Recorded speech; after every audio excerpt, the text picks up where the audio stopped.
Hello, class. Today we're looking at Epicurus and Epicureanism. And Epicurus was born in 341 BC and dies in 270. And his school of thought took place in what he referred to as the garden.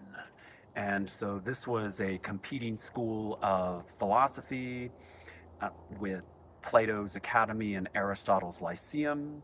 And given that Epicurus taught in a garden, we have to at least ask ourselves if there's any connection regarding a communion with nature and the environment with regard to a peaceful and tranquil environment in which we're learning. And so Epicurus is said to be self taught, and he practiced an uncomplicated style of teaching. And his philosophy or Epicureanism is eudaimonic. In other words, someone practices Epicureanism in order to live a life of fulfillment or to live a life where one is geared toward fulfillment. And also, it's a type of philosophy whereby we are working to be in accordance with nature or physics, to live our lives in accordance with nature.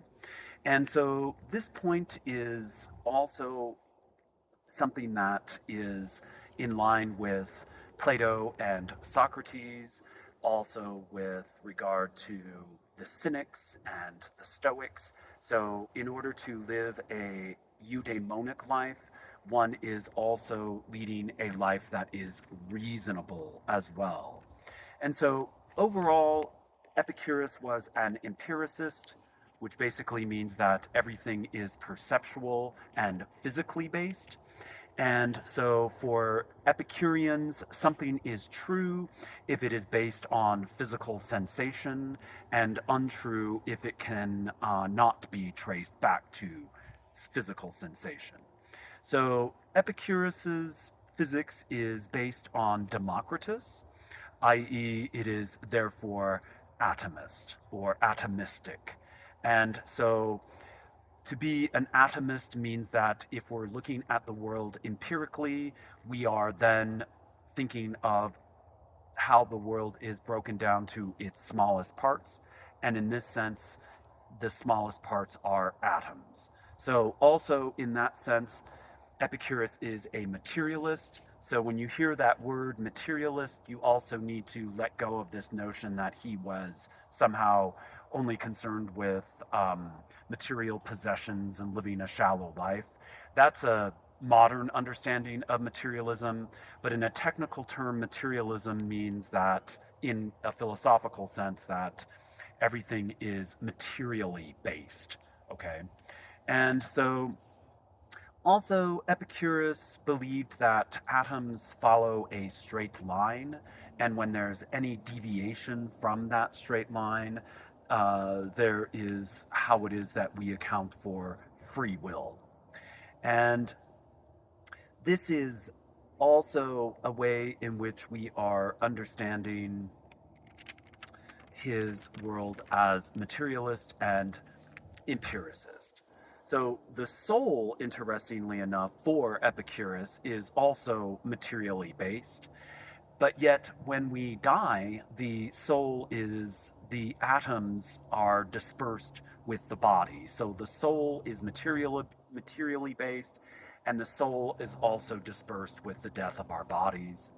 And so, hence, death is not to be experienced by us, and it is therefore not an experience that should give us pain. And we'll talk about that just a little bit more later. And then, so as far as Epicurean ethics go, we are, as we mentioned, when we are Epicureans, we are living a life that is eudaimonic, in other words, living a life toward some sort of fulfillment in regard to how it is that we're managing our pain. And emphasis is to be placed less on the access of pleasure rather than moving away from pain. So let's get that straight. That, in other words, we should focus on managing our pain in order to have a life of pleasure. So, in that sense, Epicureans are hedonistic, but they are not hedonistic in a modern sense of the word. Because a modern sense of a hedonist is one that is seeking pleasure in order to mask their pain.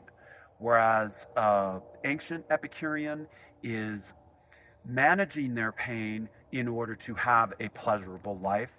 And so there is a very clear difference that you must understand in order to consider ancient Epicureanism properly. And also the way in which we aim to remove pain is to get to pleasure and not to be focused on the momentary pleasures, i.e., the emphasis should always be with regard to our lives as a whole. In other words, to the practice of with the practice of eudaimonia, as one practices eudaimonia, one doesn't just aim for fulfillment in a single moment, but rather we are aiming for a holistic approach in our lives. So, in other words, an Epicurean places more importance on the way in which we're managing our pain than on the presence of positive pleasure. So then less emphasis is to be given to the pleasures of the body and so on, and more emphasis is given to pleasures of the mind. But in the same sense, we are still looking at the way in which we are geared toward pleasure overall by way of managing pain. And this is brought about by proper management of the body. And when we're entailing proper for the ancients, we're always meaning reasonable and rational. And so remember that not all pleasure seeking rids one of pain. And so that's why we need not to get confused with the modern conception of hedonism. A famous quote of Epicurus is, quote, "Nothing is sufficient for someone for whom a little is not enough." In other words, someone who is always pleasure seeking in this contemporary modern sense of the word is always looking for more than what one needs, as opposed to being satisfied with what one has. And so that quote is significant for an Epicurean. Let me just read it one more time. Nothing is sufficient for someone for whom a little is not enough, unquote. And that's Epicurus. And also, in an ethical way, there is, for an Epicurean, an emphasis on friendship as well. The way in which we are making friends is important in an ethical light, in our ethical lives. And this is important in an environmental sense, and also in terms of our mortality as well. And so let's skip what I have here to look at letter to Menoeceus that Epicurus wrote.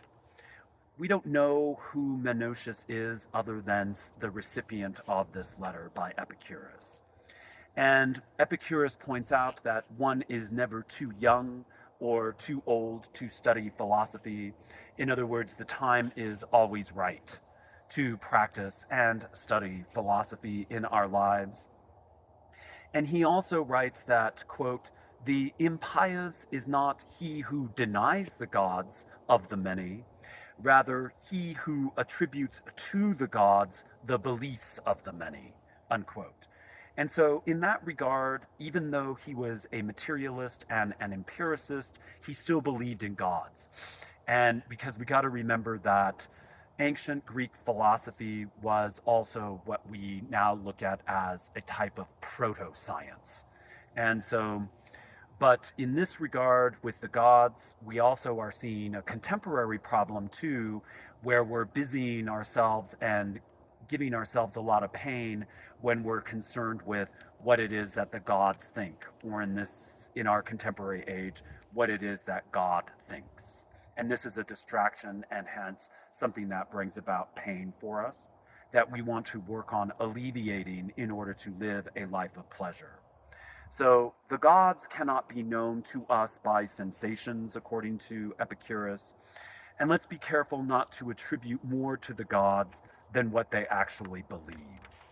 So then, for Epicurus, all life is sensation, but death is a deprivation of sensation, and therefore, for Epicurus, death is nothing to us.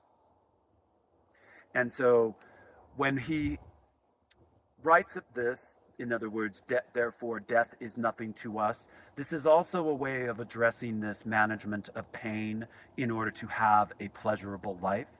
In other words, we are then taking away, as Epicureans, a craving for mortality or what will be happening to us in an afterlife, and to not concern ourselves with such things, because after we die, after all, our bodies are just lacking sensation, and the atoms are dispersed into the earth. And so death's nothingness is more fearful in anticipation. So death is the nothingness of our mortality is more fearful in anticipation. And so for Epicurus, the wise man does not fear death because he does not want more of life, but a life that is pleasurable is a life that's enough, and it is a life that is pleasant. So, in other words, we shouldn't be craving after more life than we already have. And likewise, for an Epicurean, he or she wishes to remove pain to bring about pleasure as a standard of goodness, to bring about virtue. So, in other words, to be virtuous is a way in which we are removing pain in order to bring about pleasure, to have a eudaimonic life. And so, to be virtuous is to aim at simple pleasures for an Epicurean, and this is brought about by removing the pain of want and useless desires. To enjoy simplicity, in other words, looking for a hierarchy of pleasures, whereas sober reasoning to banish mere opinions of what is bringing us the greatest disturbance of our spirit. In other words, common opinion, the problems or ignorance of common opinion bring about a lot of pain for us. And so then also to lead a reasonable life is yet another way to be virtuous and eudaimonic, likewise to be reasonable, and also a way to be virtuous. So for an Epicurean, the greatest goal is prudence. This is an old-fashioned word for temperance, of the way in which we seek honor and justice for Epicurus. In other words, a life of pleasure is bound with these virtues, or leading a life of pleasure is a way in which we are virtuous. In other words, not getting distracted with mere chance. So it's better to be wrong and reasonable rather than wrong and unreasonable in chance. And consider these things and be wise for Epicurus. So thank you. We'll have some questions on Epicureanism in class, and we'll talk more later. Thank you.